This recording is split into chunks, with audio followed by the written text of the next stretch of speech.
The New York Knicks have made their first NBA final since 1999, and it's a 99 rematch. They're facing the San Antonio Spurs, who took down the Thunder, the reigning champions, in 7 games. An emotional 7 game series, as you saw in San Antonio's celebrations. Let's preview the series. Henry, kick it off. Yeah, before we get into any specifics, I just want to say if you have watched the Knicks play basketball in the playoffs and still think they have no shot to beat the San Antonio Spurs, you're just an idiot. Because the Spurs, unbelievable series win against the defending champions, but the Knicks have still been playing the best basketball in the playoffs, and this is going to be by far their toughest matchup yet. I really think the way these teams have been playing, these are the two best teams in the league. But to say the Knicks would have no shot is just insane, even if you think the Spurs are more talented, which is completely fair. Now, as far as the matchup goes, you've got the most high-powered offense in the NBA currently against probably the best defense in the NBA since, about January for both of those things. And on one side, you've got the most clutch player on earth, Jalen Brunson, leading the Knicks. On the other side, arguably the best player on earth, Victor Wembanyama, just 22 years old, I believe. Just a complete alien. And I think this should be an unbelievable series. There's so much depth to it with how the defensive matchups could go. So I wanted to ask you, how do you think the matchups are going to look? Because I think there's a lot of different things that both teams could do. Yeah, I honestly, I don't really know. I think the only thing that I'm certain on is that OG is on Wembanyama. That has I would to agree. Because I just don't think Cat. He's going to have to guard him at certain points. There's going to be switches. They're going to screen off Anunoby, and Cat's going to be there. He's going to have to make a play. So it's not like you're trying to avoid that completely. There's going to be times where Towns will have to guard Wemby, and that's it. He's going to do his job. He's going to have to guard another center. But yeah, I would say that is definitely the number one thing that I'll be looking for. The second the ball tips off, okay, let's see who's on Wembanyama, and I hope it's Anunoby. It's a natural reaction to the best player in the world. Exactly. Who's guarding him? It's pretty important. And I think teams do that when they play the Knicks. It's like, okay, who's on Brunson? Of course, yeah. So OG on Wemby. Fox. See, the thing is, Fox was supposed to be their second best player. Coming into the playoffs, coming into the season, really hasn't been that. So that's where I'm not sure. Are they going to respect? Is Mike Brown going to respect? Listen, Mike Brown coached De'Aaron Fox, and Fox had probably his best seasons under Mike Brown, statistically. So I don't know if they're going to respect that experience and how good he is, and put Bridges on him, or will it be hard? Maybe I'm not sure. That I kind of waffle on that one. And then I think whoever is not guarding Fox will then guard Castle between the two. And then I think you try to hide Brunson on Vassell. And then who am I missing? Cat. Champagne's the only one left. Champagne's the only other option, unless it's Brunson on Champagne. I don't know. I think that could. I don't know. I think it'll be interesting because my first thought will be, obviously, like I said, who's guarding Wemby, and then are they regarding Fox as the second best player, or are they giving it to Castle and then Bridges would go on Castle? So I don't know. I think it all stems from that. Yeah. Honestly, I don't know what the Knicks are gonna do. I would do it a little differently than what you said. Right. I would have OG on Wemby. I agree. I would probably do Hart on Fox just because Castle's a bit taller. Right. But speaking of Castle, this is a guy that can't really knock down his threes that consistently. No. If I were the Knicks, I would give him the Josh Hart treatment with Cat and have Cat hang out in the paint. Okay, I like that. And then you can have, well, no, in that case, then, yeah, you could have Bridges on Fox. You could have Hart on Vassell. You could have Brunson on Champagny. Right. And I think what would end up happening if they did that was Wemby will try to live in the paint and won't be able to deal with OG's physicality super well, or at least he'll get tired throughout the game. And then Hmm. he'll try to, rely more on just the fact that he's a foot taller than him and can shoot over him from three. And when that happens, you might even have to switch Cat onto him so they can at least get a hand in his face, Uh-huh. figure some stuff out there. But to start, I would just leave Castle all alone. And if he tries to drive with Wemby trying to live in the paint, then he's running in Karl Anthony Towns and OG Anunoby at the rim. And I like Right. my chances stopping him there. And if Stephon Castle's taking 10 threes a game, you're probably living with that if you're the Knicks. I Absolutely. think, as a matter of fact, if the Spurs are taking a lot of threes in general, with the fact that Wemby's 7'5", and he's not necessarily surrounded by a ton of elite shooting, you're probably happy. I think that Hmm. could be a key to the series, is forcing them to take as many threes as possible. And I think how they are going to guard the Knicks, I think Wemby's going to do the thing where he's like sagging off Josh Hart, and they're going Right. to live with Josh Hart shooting a bunch of threes. They're Hmm. going to probably have Castle on Brunson, I would assume. Hmm. I would assume Vassell. See, this is the thing. Vassell is like their next biggest player in the starting lineup, which means he would have to be on Towns. And then you've got like Champagny and Fox on Bridges and Anunoby. Yeah. I think there's a sneaky misconception about the Spurs' size, and it's really just Wemby that's tall. Yes. The rest of the team is not particularly big, and I No. think a huge key to the series is, can Devin Vassell actually hold his own against Karl Anthony Towns? Because if he can't, then Wemby has to guard him, thus he gets dragged out of the paint, and thus the Knicks are really happy. Yeah. But if he can hold his own against Cat, then the Knicks might seriously struggle to win a game in this series, quite Yeah. frankly. So, Well, what I think, like you said, that's a huge takeaway from this series. I think the number one thing, and we said it about Cleveland too, can Josh Hart hit a 3-pointer? It's going to be the same narrative really for as long as Josh Hart is a Knick.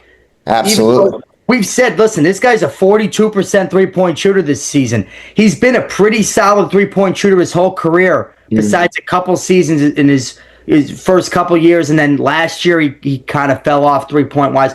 So that is the key. If Josh Hart is hitting 3-pointers, I don't see why this Knicks team can't win. If he's hitting 3-pointers, why can't they win in 5 or 6 games? Honestly, I agree. how confident I would be if Josh Hart is. Now, I'll tell you what makes me a lot more confident about this situation than last year is we have Landry Shamet just playing out of his mind, who Right. we know will hit 3-pointers.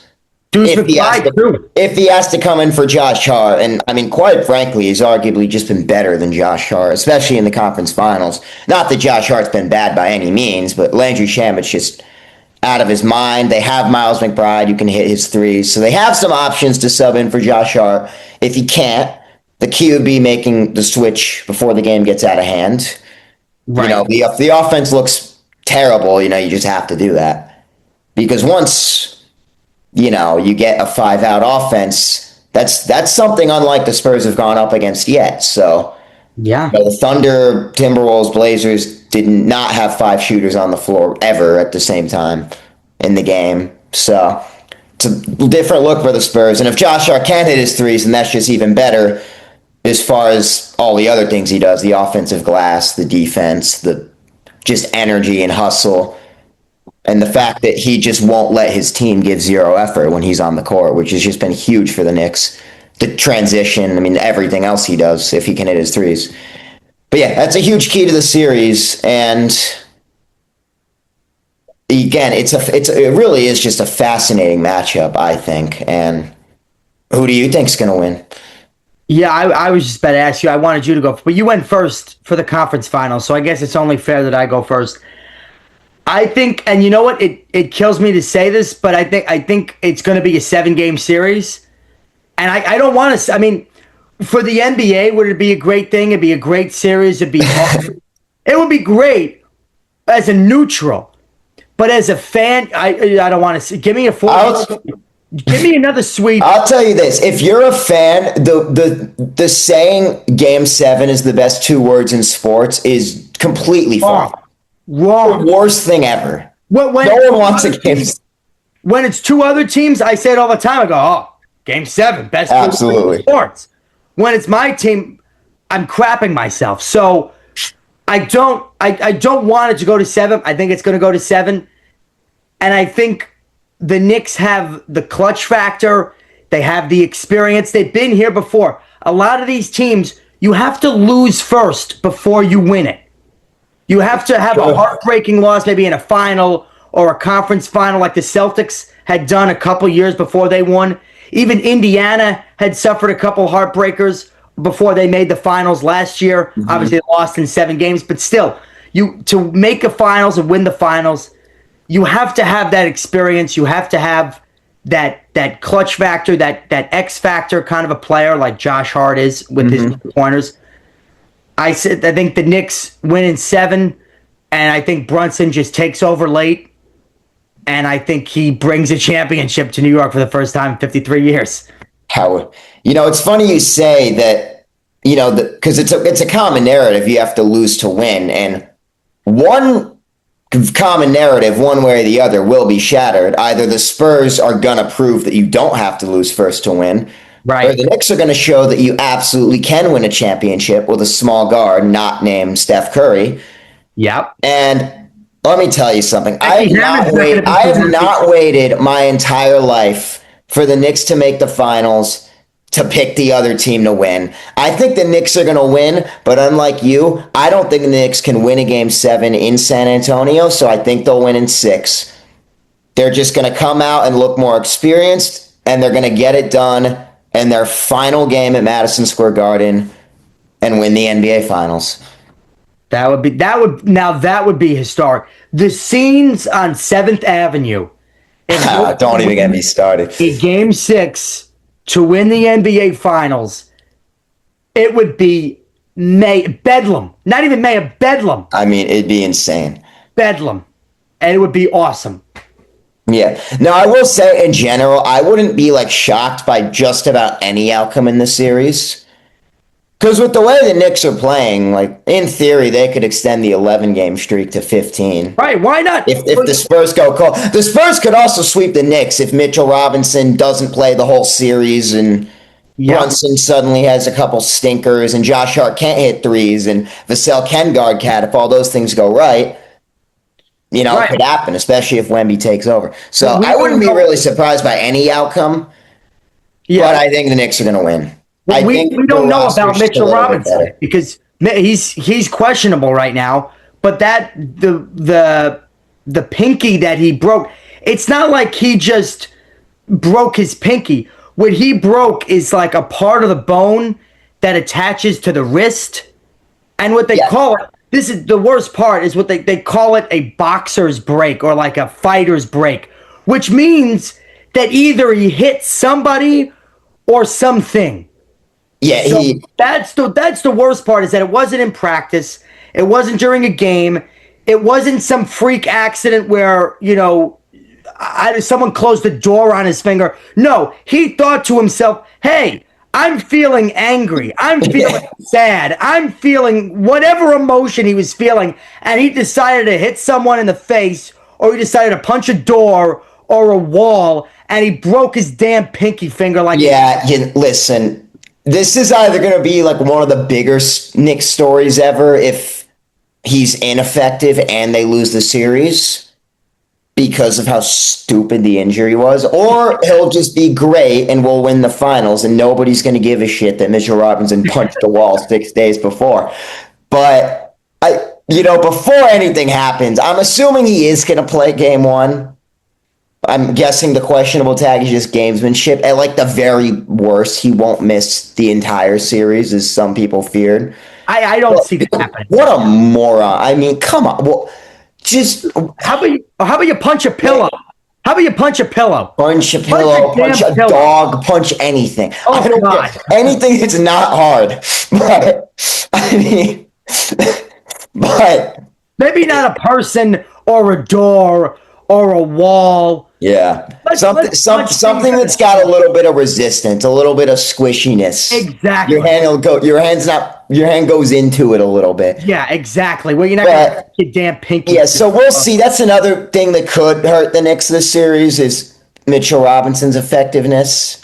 Because he would also for sure spend some time on Wemby. They're going to need him to grab rebounds and block shots and all that stuff.